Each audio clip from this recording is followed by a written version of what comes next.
دل کی چمک بڑھائے صلی علی محمد، ہر درد کی دوا ہے صلی علی محمد۔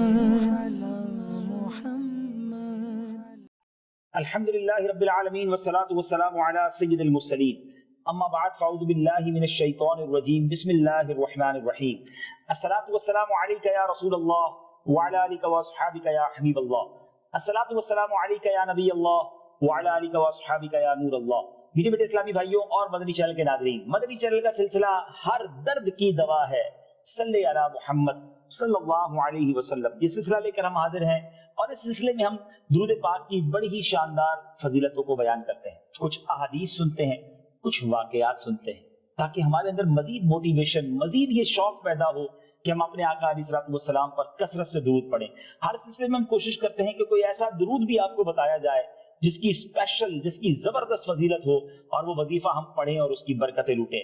آج شروع میں جو حدیثیں ہم نے سننی ہیں بڑی ایمان افروز ہیں۔ ہم نے یہاں بھی خوشبو کا انتظام کیا ہوا ہے، ہو سکے تو آپ بھی باوضو ہو کر خوشبو لگا کر نبی پاک کی حدیثوں کو سنیں۔ درود پاک پڑھنا جتنا ادب سے آپ پڑھیں گے انشاءاللہ اتنی اس کی برکتیں حاصل ہوں گی۔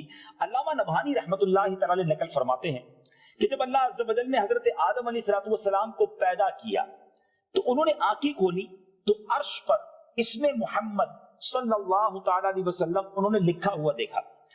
عرض کی اے میرے رب، کیا مجھ سے بڑھ کر بھی تیری بارگاہ میں کوئی معزز ہے؟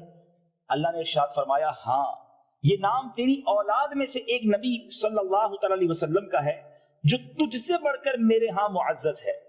اگر وہ نہ ہوتے تو میں نہ آسمانوں کو پیدا کرتا، نہ زمین کو، نہ جنت کو، نہ جہنم۔ میں یہاں تھوڑی دیر کے لیے رکتا ہوں۔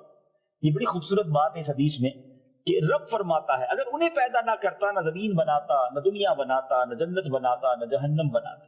سبحان اللہ۔ اب اعلیٰ حضرت کا وہ شعر سمجھ آ رہا ہوگا، وہ جو نہ تھے تو کچھ نہ تھا، وہ جو نہ ہو تو کچھ نہ ہو، جان ہے وہ جہان کی، جان ہے تو جہان ہے۔ سبحان اللہ، سبحان اللہ۔ اس سے یہ بات معلوم ہوتی ہے مدنی چینل کے ناظرین کہ نبی پاک علیہ السلام وجہ تخلیق کائنات ہے، میرے آقا reason of the all creation ہے۔ سبحان اللہ۔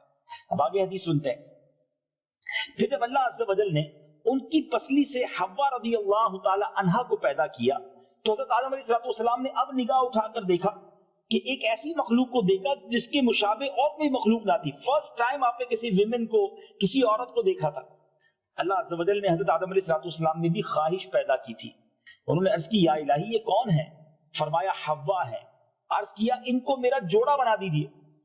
فرمایا تم اس کا مہر ادا کرو۔ عرض کی، یا اللہ اس کا مہر کیا ہے؟ ارشاد فرمایا اس نام والے پر، جس کا نام دیکھا تھا نا، اس نام والے نبی پر 10 مرتبہ درود بھیجنا۔ عرض کیا اگر میں نے ایسا کیا تو میرا جوڑا بن جائے گا؟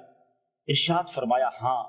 پھر حضرت آدم علیہ السلام نے نبی پاک صلی اللہ تعالی علیہ وسلم پر 10 بار درود بھیجا، اور یہ تھا مہر حضرت حوا رضی اللہ تعالی عنہا۔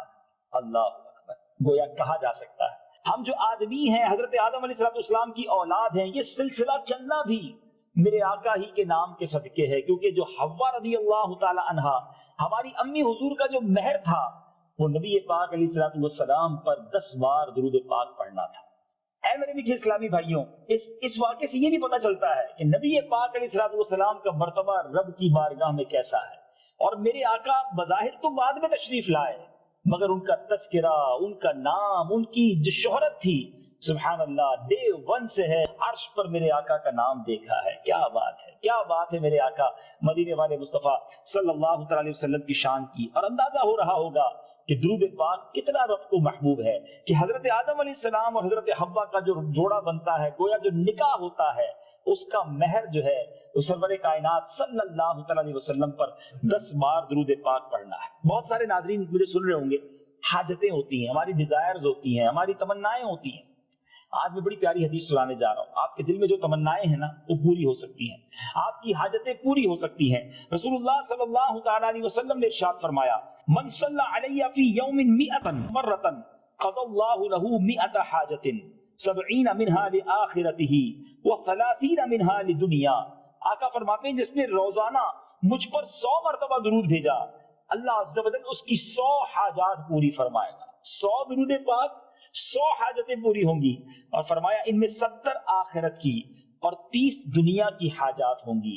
اے میرے بیٹے اسلامی بھائیوں ذرا غور کیجیے، 100 درود پاک پڑھ کر ہم 100 حاجتوں کو پورا کر سکتے ہیں انشاءاللہ. رب بڑا کریم ہے. آپ چاہتے ہیں آپ کی دعائیں قبول ہوں، آپ چاہتے ہیں آپ کی حاجتیں قبول ہوں، آسان ہو جائے. میں آپ کو حدیث سنا رہا ہوں، اور یہاں ایک اور بات بھی سیکھنے کو ملی کہ اصل حاجتیں، اصل مرادیں آخرت کی ہیں، اور رب کتنا کریم ہے کہ 70 آخرت کی حاجتوں کو پورا فرمائے گا اور 30 دنیا کی حاجات ہوں گی. سبحان اللہ. ایک اور بڑی خوبصورت حدیث پاک، نبی پاک علیہ السلام نے ارشاد فرمایا مجھ پر کٹا ہوا درود نہ پڑھو. صحابہ کرام علیہ رضوان نے پوچھا یا رسول اللہ صلی اللہ تعالی علیہ وسلم وہ کیسا درود پاک ہے؟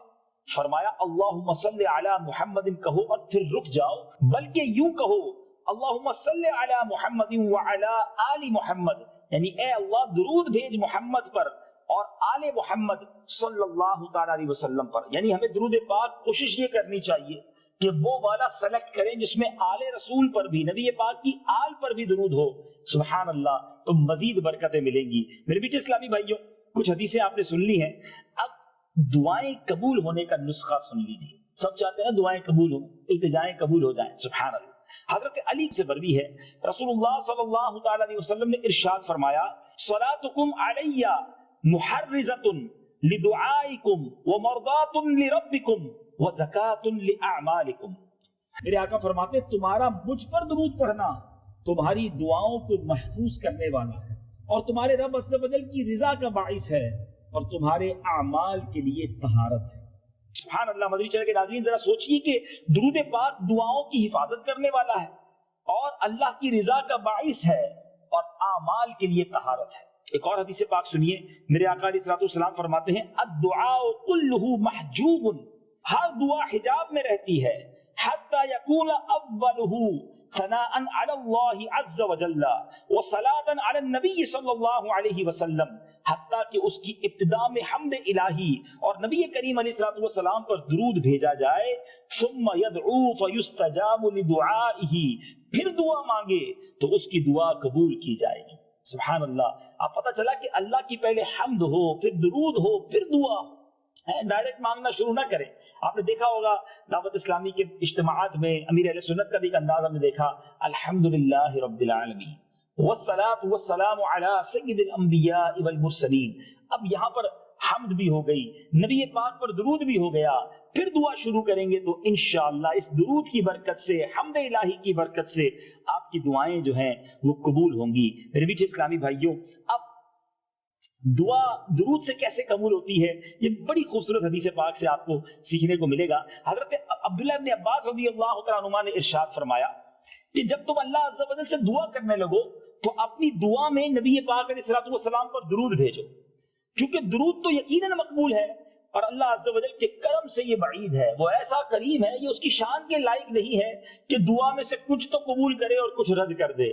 تم نے درود پڑھ لیا، درود قبولیت والی چیز ہے، تو اس کی برکت سے دعا بھی قبول ہو جائے گی. سبحان اللہ سبحان اللہ. اب زندگی میں اپنا عمل پکا کر لیجئے کہ جب دعا مانگنی ہے اول آخر درود پڑھنا ہے، شروع میں حمد کرنا ہے، ہو سکے تو کچھ کثرت سے درود پاک پڑھ کر پھر دعا شروع کریں تو انشاءاللہ برکتیں ہی برکتیں ہوں گی. اب وقت ہوا ہے خوبصورت واقعات سننے کا.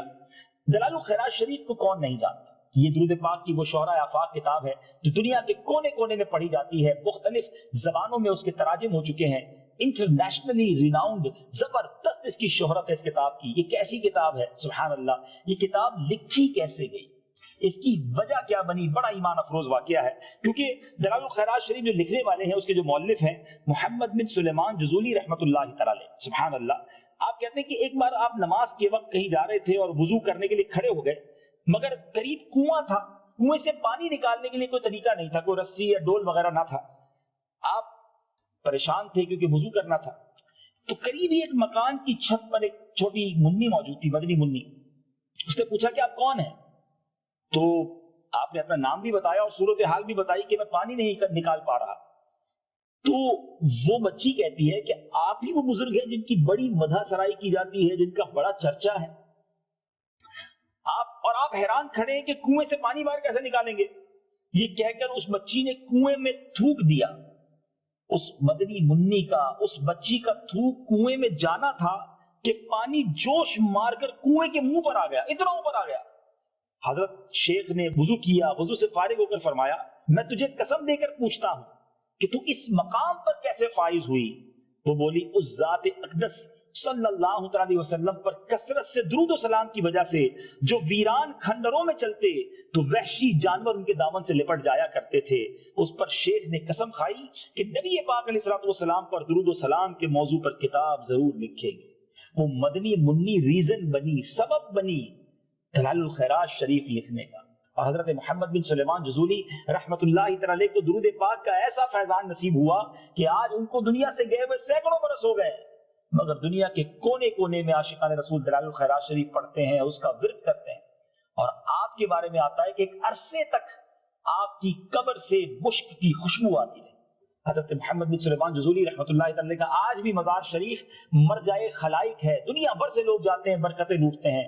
یہ مزار موروکو میں، مراکش میں آج بھی موجود ہے. شاعر نے بڑی کمال کی بات کی ہے، میرا نام کرے گا روشن دو جگ میں نام تمہارا. یقین جانیے آج بھی دنیا میں دیکھ لیں جن جن لوگوں نے نبی پاک کے چرچے کو بلند کرنے کی کوشش کی، اپنا حصہ ملانے کی کوشش کی، اللہ عز و جل نے انہیں عروج دیا، انہیں بڑا مقام دیا. شاعر لکھتے ہیں نا، ان کے جو غلام ہو گئے، ان کے جو غلام ہو گئے، وقت کے امام ہو گئے، نام لیوا ان کے جو ہوئے، ان کے اونچے نام ہو گئے. اللہ مجھے اور آپ کو نبی پاک علیہ السلام کا خوب ذکر خیر کرنے کی توفیق عطا فرمائے. کاش فضول باتوں سے بچ کر ہم درود و سلام پڑھتے رہیں، ہماری زبان تر رہے درود و سلام سے.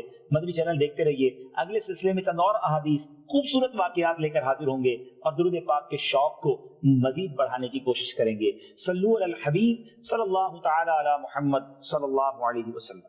دل کی چمک بڑھائے، صلی علی محمد. ہر درد کی دوا ہے، صلی علی